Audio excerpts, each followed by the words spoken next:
वल आक़िबतु लिल-मुत्तक़ीन वस्सलातु वस्सलामु अला सय्यिदिल अंबिया वल मुरसलीन अम्मा बाद फ़अऊज़ु बिल्लाहि मिनश शैतानिर रजीम बिस्मिल्लाहिर रहमानिर रहीम अनअमल्लाहु अलैहिम मिनन नबिय्यीन वस्सिद्दीक़ीन वश्शुहदाኢ वस्सालिहीन वक़ाल रसूलुल्लाहि सल्लल्लाहु अलैहि वसल्लम अर्बअु ख़िसाल इज़ा कुन्ना फ़ीका वमा अलैका मा फ़ातका मिनद दुनिया हिफ़्ज़ु अमानतिन सिद्क़ु हदीसिन हुस्नु खलीक़तिन इफ़्फ़तु तुअमतिन सदक़ रसूलुल्लाहि सल्लल्लाहु अलैहि वसल्लम। कौन बंदे ने याद करे सी ढूंढे कौन कब्र में, कौन बंदे ने याद करे सी ढूंढे कौन कब्र में, किस्मों दर्द साडा होसी रोग नारंडे दर्द और रूत रूत गिनन सब जासी आपो अपने दर्द तेरी रूह मोहम्मद बख्शा तक्सी केड़े दर्द ज़ेब-ओ-ज़ीनत अस्ताना आलिया हादा पीरे तरीक़त रहबर शरीयत मेरी मुराद बाजी मियां जुनैद खिज़री कादिर ज़ेब-ओ-ज़ीनत अस्ताना आलिया बड़ाले शरीफ पीरे तरीक़त रहबर शरीयत मेरी मुराद किबला बाजी मियां अब्दुर्रहमान खिज़री कादिर और दीगर साहबजान। आज एक साबिर, एक दरवेश, एक फकीर, एक इलाहियत के पैकर इंसान इस दारुल गुरूर से, इस धोखे के बाजार से दारुल करार की तरफ रुखसत करने के लिए जमा हुआ। दुआ है कि बारी ताला मेरी जो गुफ्तगू है हर एक के लिए नफा बख्श बन जाए। मैंने एक आयत की मतलब की है और मैंने एक हदीस से पाक आयत में 4 लोगों का जिक्र है, हदीस से पाक में 4 अमाल का जिक्र है, उधर 4 हस्तियों का जिक्र है और इधर 4 अमाल का जिक्र है। रब्बे कायनात ने फरमाया कि मैंने 4 लोगों पर अपना इनाम दिया, 4 पहलू पर अपना इनाम दिया। कौन से? मिनन नबिय्यीन आले इमरान की आयत 67 मिनन नबिय्यीन अंबिया पर मैंने अपना इनाम दिया, वस्सिद्दीक़ीन और दूसरा सच्चे लोगों पर अपना इनाम दिया, वशुहदा जिन्होंने अपनी जान मेरे रास्ते में दे दी, फरमाया वो मेरे इनाम याफ्ता बंदे हैं, वस्सालिहीन और मेरे औलिया। ये 4 आगे खुदा ने फरमाया वहसुना उलाइका रफीका। लोगों दुनिया में आप दोस्तियां लगाते हो दुनियादारों के साथ, वडेरों के साथ, ताकतवरों के साथ, फरमाया दोस्ती करनी है तो इन 4 की करना। और खुदा ने कहा सबसे अच्छी दोस्ती यही है वहसुना उलाइका रफीका। अब जो हदीस पाक मैंने पढ़ी आके तो जहां ने फरमाया अब्दुल्ला बिन उमर हज़रत उमर फारूक रज़ियल्लाहु तआला अन्हु के बेटे वो इस हदीस पाक को रिवायत कर रहे हैं। फरमाते हैं कि मेरे आका ने फरमाया जिस इंसान में 4 खूबियां जमा हो गई, कितनी? 4 खूबियां। अर्बअु ख़िसाल इज़ा कुन्ना फ़ीका फ़ला अलैका मा फ़ातका मिनद दुनिया। अगर ऐ इंसान, ऐ बंदा मोमिन, तेरे किरदार में, तेरी जात में, तेरी सीरत में 4 चीजें अगर जमा हो जाएंगी तो तेरा दुनिया से सब कुछ लुट जाए तो फिर भी कामयाब। पहली खूबी क्या? फरमाया हिफ्ज़ु अमानत, हिफ्ज़ु अमानत की हिफाजत। आज हम अपनी सोसाइटी में कितनी हिफाजत करते हैं, बात लंबी हो जाएगी। सही मुस्लिम शरीफ की हदीस पाक है, वो आपने उलमा से सुनी होगी कि 3 लोग अपने सफर पे निकले थे, जो एक गार में जाके बना ली तो गार आगे से बंद हो गया। पहले ने अपना अमल ये बयान किया कि मौला मैं अपने वालिदैन की खिदमत करता था, इस पत्थर को जरा साइड पे कर, उसकी दुआ उसी टाइम कबूल हो गई, पत्थर थोड़ा सा साइड पे हो गया। दूसरे ने कहा बारी ताला मैं दुनिया में मुझे एक दफा गुनाह करने का मौका मिला, जो ही मैं उसका इर्तिकाब करने लगा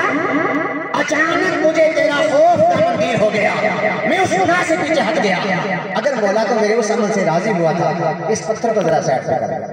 अब तीसरी बात अमानत के बारे में। अमानत कि एक शख्स ने किसी वडेरे किसी ताकतवर के पास जाके मजदूरी की। जब शाम को हुजूर ने फरमाया आतुल अजीरा अजरहू क़ब्ल अन यजुफ़ अरक़हू, मजदूर को उसकी मजदूरी का पसीना खुश्क होने से पहले मजदूरी अता कर। शाम के वक्त जब मजदूरी देने का मौका आया, उस पैसे देने वाले मालिक ने कहा, ऐ मजदूर मेरे पास अनाज है, कुछ चावल पड़े हुए हैं, कुछ घी है, मेरे पास नकदी पैसे नहीं है, अगर आप ये लेते हैं तो ये चावल ले लें। उसने बड़ा गुस्सा किया, मैं मुझे नकदी चाहिए, मैं अनाज नहीं लूंगा। वो गुस्सा करके मुंह फेर के चला गया। उसने वो जो बंदा था ना, बात में मान नहीं कर रहा था, बड़ी जिम्मेदारी से बात कर रहा हूँ, बात बड़ी गौर से सुनो, हम सब ने स्टेज पे।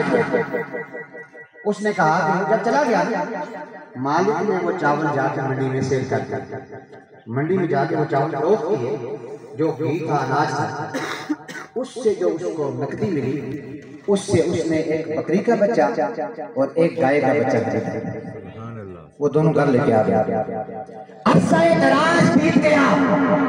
अरसा दराज के बाद वो वहाँ जिस बंदे ने मजदूरी की थी, वो अपने किसी काम के लिए गुजर रहा था, और उसको जब उस मालिक ने देखा कि वो बंदा जा रहा है, उसने कहा भाई रुक जाओ, अपनी उजरत लेकर जाओ, अपनी उजरत लेकर जाओ। वो जो बकरी का बच्चा खरीदा था, गाय का बच्चा खरीदा था, उससे आगे बकरियां और गायें इतनी होगी, उन्होंने फरमाया पूरी वादी भरी हुई। आज हम कितनी डंडी मारते हैं, अपनी इमानतों की हिफाजत कितनी करते हैं, पूरी वैली भरी हुई है। कौन है इतना ईमान का पैकर, ईमान में कमलियत वाला? उसने कहा ये सारी औलाद उस बकरी और उस गाय के बच्चे की है, ये सारी तेरे लिए लेके चला जा। अल्लाह सुभान अल्लाह। उस बंदे ने कहा बारी ताला ये काम मैंने तुझे राजी करने के लिए किया था, अगर तुझे ये मेरा अमल पसंद है, इस पत्थर को जरा साइड पे कर दे। जो ही उसने दुआ की, फौरन पत्थर साइड पे हो गया। आज दुआएं कबूल क्यों नहीं होती? हम आराम खाते हैं, बेशक हम लोगों का हक मारते हैं, और खुदा के लिए वही बकरी देते हैं जो लंगड़ी हो, जो पागल हो, फिर कहते हैं कि दुआएं कबूल नहीं होती, बस बीमारियां आ गई, परेशानियां आ गई।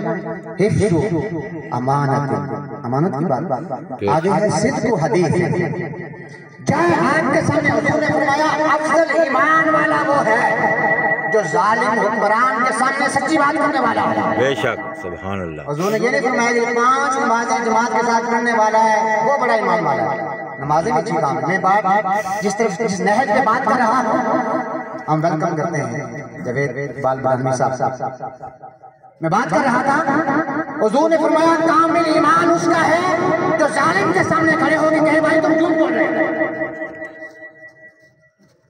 और उसके बाद फरमाया सिद्क़ हदीस, सच्ची बात करो चाहे आपकी जान भी चली जाए। बेशक। दूसरी बात और तीसरी बात हुस्न खलीक़त, ये सारे काम करने के साथ हुस्न अखलाक भी हो, हुस्न अखलाक भी हो। हुस्न अखलाक ताजदार कायनात की सीरत से मिलता। और मैंने जब इनके साथ काला जंदा में मुलाकात की चाचा फारूक साहब से, कलर सईदा में मैं गया, खुदा की कसम मैं इनके अखलाक से बड़ा मुतासिर हुआ। मैंने जरा कभी नहीं देखी, जरा कभी नहीं देखी हुस्न अखलाक। इस बात को चौथी बात, पहले मैंने कहा था अमानत की हिफाजत करना, सच्ची बात करना, हुस्न अखलाक रखना, अपने अखलाक को ना कमाना, किरदार को पकीज़ा रखना। और चौथी बात इफ़्फ़त, जो लुक़मा मुंह में जा रहा है गौर करना, ये हलाल का है या हराम का है। बेशक। हलाल का है या हराम का है। इमाम आज़म अबू हनीफा, जिनके स्कूल ऑफ थॉट को हम फॉलो करते हैं, इमाम आज़म अहले सुन्नत के इमाम, उनका तकवा क्या है? उनके गांव में एक बकरी चोरी होती है, 10 साल तक बकरी का गोश्त नहीं खाया। हम फने खान बने हुए 5 नमाज़ें पढ़ लेते हैं, हमसे बड़ा मोमिन कोई नहीं है। आजकल के आगे तो हमसे बड़ा हाजी कोई नहीं है। इमाम आज़म गांव में किसी और की बकरी चोरी हुई है, आपने वो बकरी का गोश्त खाना छोड़ दिया 10 साल। किसी ने पूछा बकरी का गोश्त क्यों नहीं खाते? कहा मेरे गाँव के अंदर बकरी चोरी हुई है, कहीं वो गोश्त घूमता घूमता मेरे दस्तरखान तक न पहुंचा, सुभान अल्लाह। तो लिहाजा मैंने गोश्त खाना छोड़ दिया। तो लोगों ये चाचा फारूक साहब बड़े अच्छे इंसान थे। जब मैं काला जंगल में जाता था, अफसोस इस चीज का है, अब हम क्या कहेंगे काला जंगल में किसके पास गया था, जब कलर सीधा जाता था, अब हम क्या कहेंगे वहां में किसके पास गया था, इस चीज का अफसोस हो रहा। आके तो यहाँ एक जो राइट साइड दूर के हजरत इब्राहिम के आपके बेटे और लेफ्ट साइड आपके नवासे इमाम हुसैन थे। मलकुल मौत आ गया, मलकुल मौत ने आके पैगंबर इस्लाम से इजाजत चाहिए कि किसको उठाऊं। हुजूर रो पड़े और रो के कहा है इस्राइल, अगर इब्राहिम जाएगा तो सिर्फ मैं रहूंगा, अगर हुसैन जाएगा तो मेरी बेटी भी रोएगी। तो मुझे बेटी का रोना पसंद नहीं है, मुझे बच्ची का रोना पसंद नहीं है, लिहाजा मेरे बेटे को उठा लो, मैं बच्चियों को रोना नहीं देखता।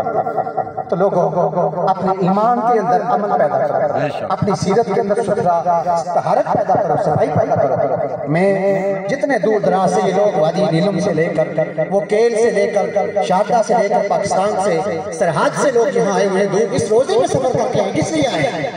चाचा फारूक साहब के जनाजे में शिरकत के लिए। और मेरा ईमान और यकीन कहता है, रात में हदीस पाक पढ़ रहा था, अंदाजा करे खुदा की रहमत का।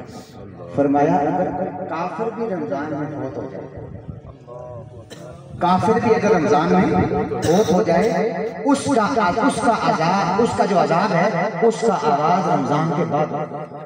सुभान अल्लाह। मैं दंग रह गया, मैं पहली दफा हदीस से पढ़ी कि काफिर अगर रमजान में मार जाए तो उसका अजाब ईद के बाद शुरू होता है। और ये तो मुसलमान है, हुजूर के उम्मती हैं। फरमाया जो कलमा को रमजान में मेरे पास आएगा मैं उसका हिसाब किताब नहीं दूंगा। सुभान अल्लाह, सुभान अल्लाह। जुमा नसीब हुआ है, अल्लाह पाक इनके वसीले से हमें हमारे गुनाहों से माफी अता फरमाए और जो गुफ्तगू की है उम्र भर इसके पत्ते आने की तौफीक अता फरमाए। वस्सलाम अमा अलैकुम इल्लल बलाग।